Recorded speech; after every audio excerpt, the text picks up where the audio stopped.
We know all about limits from calculus 1. I even mentioned that the reason why we need limits in calculus 3 is simply to extend the idea to 3 dimensions. Vector calculus.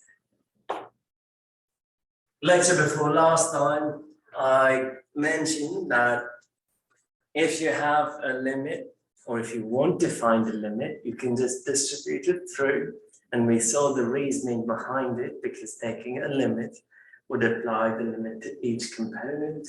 So all we have to do is distribute limits. For example, suppose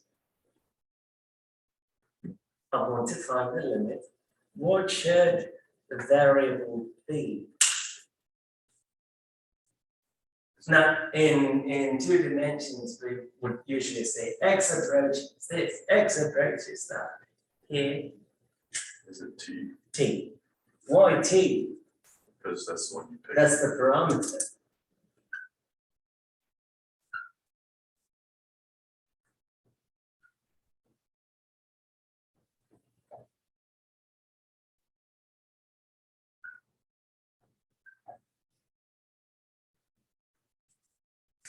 We want to find the limit t approaches 0. That is a vector function. We have 3 components, sine t over t, comma 3t, comma 4t squared. What is the limit of the second component? Because we're simply going to distribute the limits, right? We'll do the second component first. 0, 0. Those are continuous functions. So 0. What about the first one? 1. Sine it's 0 over 0. Sine t is t. Sine of t is t. Always. When it's t approaches 0. When it's close to 0, sine of t is t. Well, that is information that Jake knows, but there is another way to find that limit. When I take the limits, I simply get sine 0 divided by 0, 0. Sine 0, 0. 0 over 0 has a name. When you take limits, what is that name? No, the name of that form, 0 over 0. Indeterminate form. When you take limits, if you have 0 over 0, infinity over infinity, infinity minus infinity, all of those are indeterminate forms. If you have an indeterminate form, how do we find the limit? It has something to do with healthcare.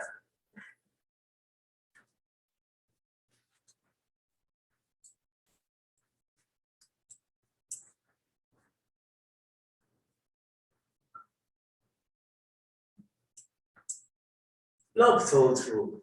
Except there's no S. That's why it's It's silent, but the S is there. We pronounce it as Lobthor, but there is hospital, healthcare. So according to the rule, you differentiate the numerator, differentiate the denominator, convert it to a form that is not an indeterminate form, and then find the limit. If you differentiate sine t, what do we get? Negative cosine. Differentiate Normal cosine. normal cosine. So I wonder what abnormal cosine looks like here. Right over the negative side. Cosine t, numerator, denominator.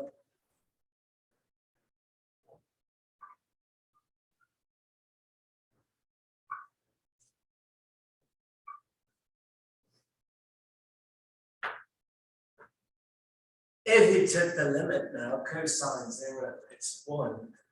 So we'll have 1, 0, 0. Good.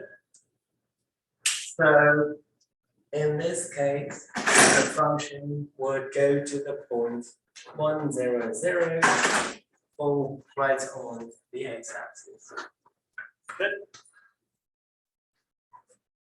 What if, after doing L'Hopital's rule, you end up getting an indeterminate form? Do it again, right? Sometimes when you do it successively, eventually you will get a limit.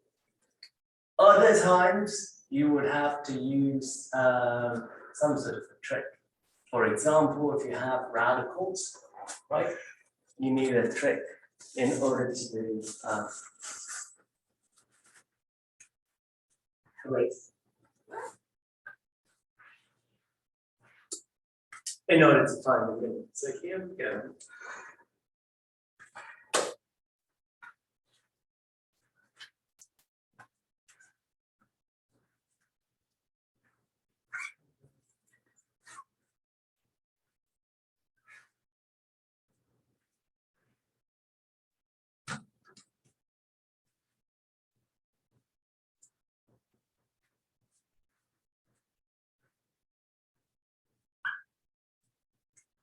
Give it a try.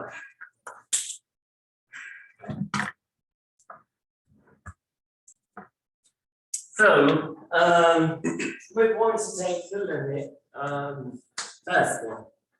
Limit t approaches the first component 1 over 1 minus 1. Good. Comma 1 plus 1, 2. E raised to 1. Good. Is that an indeterminate form? 1 over 0? It is not. So infinity to E. Good. So would it, if you get infinity for that, if you actually approached 1 from the other direction, you'd get negative infinity. Right, but you actually make a good point. So let's do it separately. So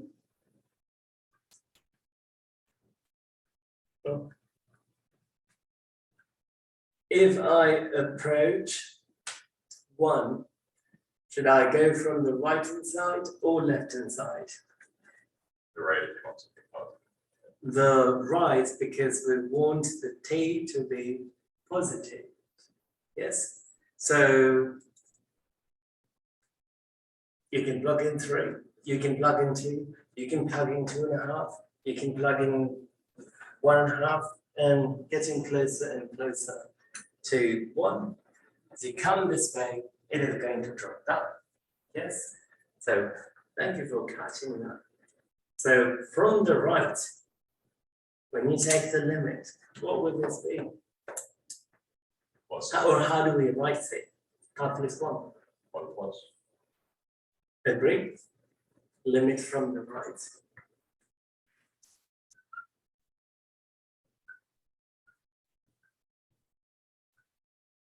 Is it possible to find the limit from the left?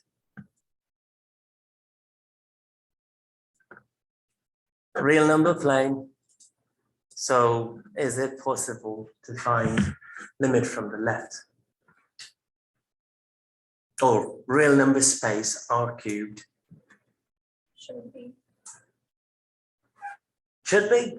Okay, so let's see, give me a number from the left hand side of 1. Well, I was thinking more so of like visualization, like from, if you have a line, or finding a certain point from the right, you can find a certain point from the left. Right, but is it possible for us to get a limit from the left hand side? I overlooked it entirely when I went from there to there. So from the right hand side, I could plug in any number and it's going to drop down this way. Yes. What about from the left hand side? So if you like root of 0.999 minus one, you end up getting like -5, then -4. Root of 0.999 minus 1, what do you get? You get -5.001 times 10 to the -4. So how Then put far that can I over go? 1, and How it goes far up. can I go? How far can you go? Yeah, on the left hand side. Pretty sure you can go to infinity. All the way up to negative infinity. To 0. Jake, To 0. to 0. What is square root of -2? It's no longer real. It is complex. So I can only go up to 0, but that doesn't affect the limit part. So when I come from the left hand side, this is from the right, this is going to go to positive infinity to e. Yes? Left hand side, the domain matters because I can't plug in a negative number. Last time we thought that we need to make sure that the domain is defined in a way that we restrict every single component, or we want every single component to exist. So if I come from the left hand side, t has to be greater than or equal to 0. Yes?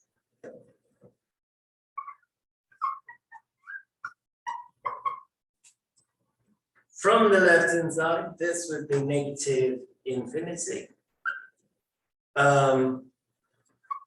That will not change, correct? So 2e is not going to change because both t plus 1 and e raised t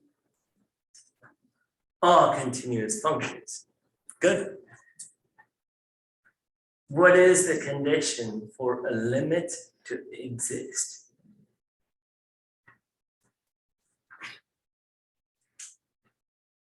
Right hand, left hand side have to be equal. So this is the limit from the left.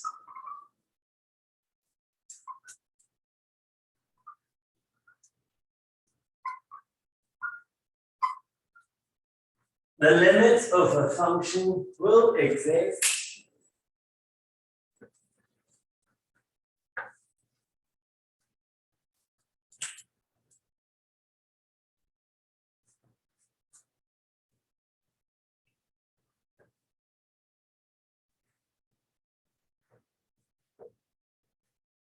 if, I'll say, limit t approaches c, f of t. That will exist under one condition. The right hand side limit equals the left hand side limit. And when they are equal, it will result in one single value, which would be the limit value or the value of the limit. That said, does the limit exist?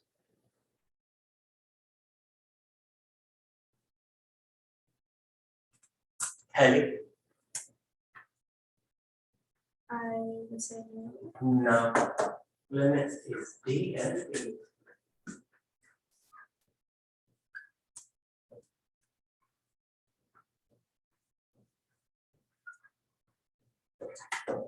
It does not exist. Again, we are sort of making a restriction that we want all components to work out nicely. And in this case, if one fails and everything fails, so the limit does not exist. Good. So whatever that worked in calculus 1 will also work here. Good. Okay, so this vector function is not going to cause any problems with that component. Agreed? Which one are you pointing at the left? This one, right? 0, if it approaches 0, square root of 0, not a big deal. Approaches 0, 1 plus 0 is 1, ln of 1, 0. No issue here. No issue there. 2 times 0, 0. 0 plus 1, 1. Square root of 1, 1. 1, 0 minus 1, imaginary. Let's see. I probably have to change this somehow. Going to 0, put a 2t. Because I don't want a negative number inside the radical. It'll still be negative, or the 1 minus t, bad algebra there. If I do it as 1 minus t, so 1 plus t, 1 minus t, t approaches 0, 0 minus 0, denominator 0, do make that change. With bad algebra, that is an indeterminate form. Agreed? Just because we get an indeterminate form doesn't imply that the limit doesn't exist or we can't find the limit. You may say, well, I could use L'Hopital's rule and take the derivative of the numerator, take the derivative of the denominator, then apply the limit. Yes?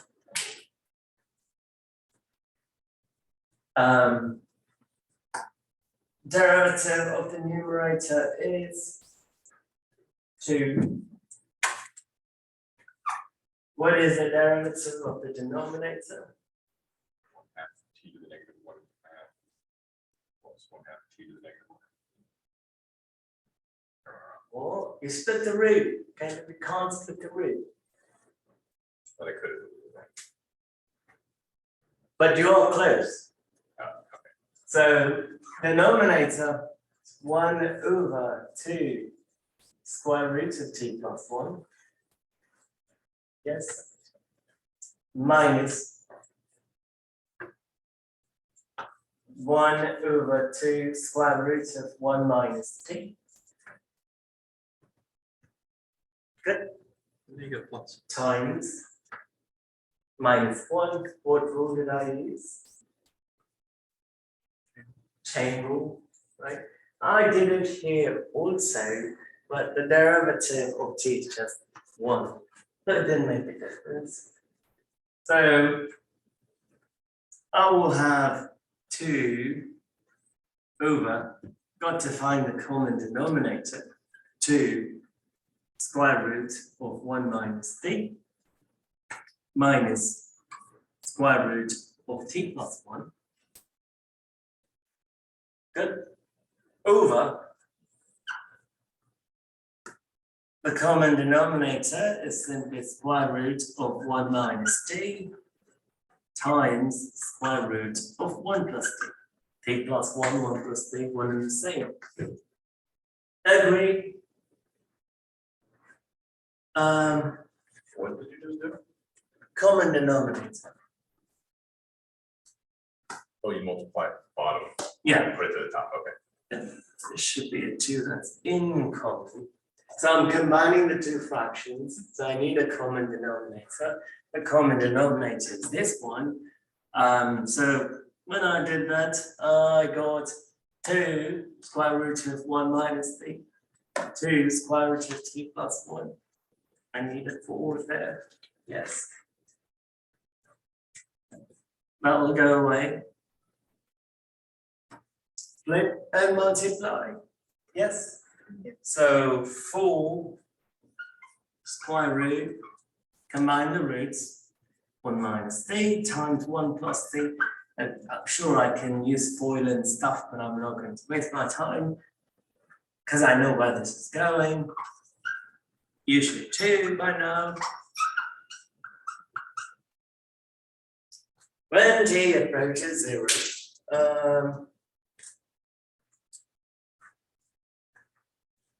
what happens to the numerator?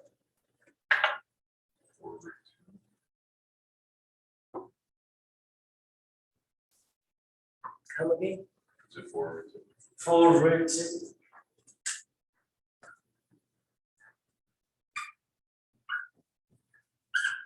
When t approaches 0, what happens to the denominator? How'd you get 4 root 2? Come again? How'd you get 4 root 2? This is one. Oh, it's 1. 1 minus 1, 0. No, my limit is actually approaching 0. Okay, should just be 1. Sorry, I added that in my head. Shouldn't listen to Caleb. So it would just be 4. We don't even Yeah. need to- 4 over square root of 1 minus 0 is 1. Minus 1, which is 0, 0, 0. Wait, what'd you get 4 again? It's couldn't you have just multiplied by the square root of 1 minus t for 1 and then t plus 1 for the other? I could have, yeah. I just complicated things when I shouldn't have, right? So in other words, this 2 could have just gone up there and you would have got all 4. Either way, it doesn't matter in this case because that is not an indeterminate form. We will get in. Good. So there are cases where this may not work, especially it happens with radicals. When you have radicals, if things don't work out after this first step, and if the indeterminate form keeps on going, it simply means it's going to keep on going, because when you differentiate the radical, you'll keep on getting radicals. It's not going to stop. That should tell you that something is missing. So you have to take care of that radical. What is one way to do that in algebra? You multiply by that, but with the plus. It had a name. Cons love it. Cons and jugs. So Jake said, you would just have to multiply by this term in the denominator, but with the plus sign. I asked for a name, he didn't know. So I said cons and jugs conjugate, right? So you can multiply and divide by the conjugate and rationalize it, and that would give you the limit. The way to identify whether you need rationalization is you're not coming up with a form that is not indeterminate after the first step when it involves radicals. Keeps on happening over and over. Are we clear? Good question. Does this chapter involve a bunch of radicals? This, I hate. Yes. this one has a real limit, right? It's not infinite.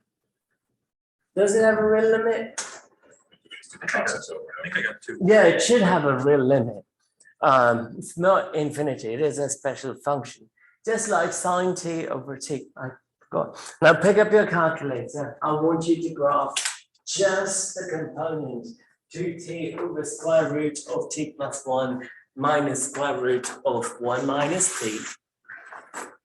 Tell me what that curve looks like. So all you have to do is replace t by x. So 2x divided by square root of x plus 1 minus square root of 1 minus x.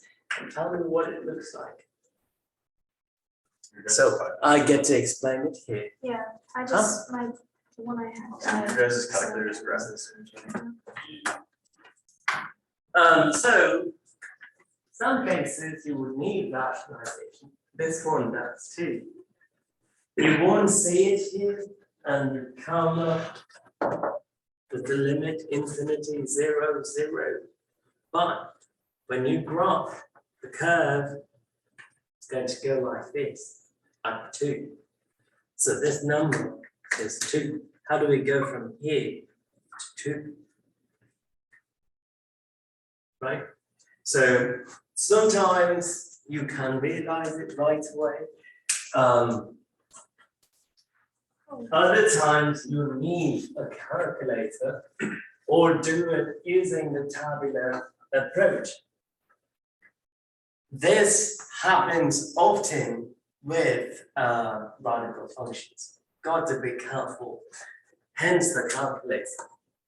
How? We have to multiply and divide by the conjugate, so 2t.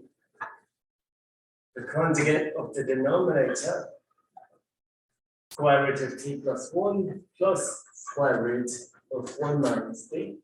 Why couldn't you just change the limit from t to 0 to t to 1 and give 2?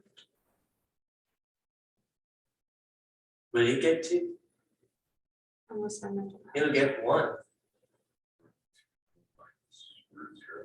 So you'd have 2 times 1. Oh, you have 2 times 1, 2, divided by Square root of 2. 1 plus 1, square root of 2, then you've got to change those also. Another way of doing it. Remember stuff from calculus? Good. The conjugate is that in the denominator, square root of t plus 1 minus square root of 1 minus t. Same square root t plus 1 minus square root 1 minus t. Yes? Oops, close. Numerator, we'll deal with that later. If you look at the denominator, this is of the form a minus b, a plus b. What will that equal to? A squared plus b squared. Plus Or minus. minus b squared. So 2t, you can FOIL if you had forgotten the identity.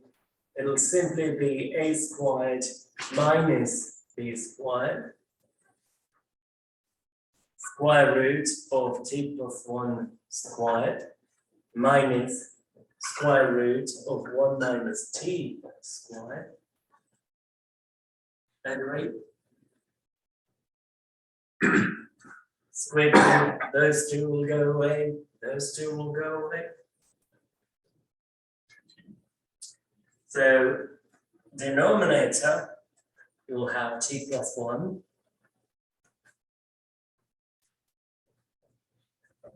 minus 1 minus of minus t plus t. Good. Those two will go away.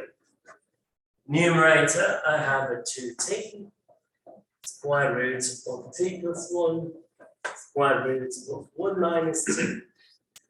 Denominator, 2t, t plus t. Those two will go away. I don't have to worry about L'Hopital's rule anymore because I don't have a denominator. If I took the limit, t approaches 0, that'll be 1.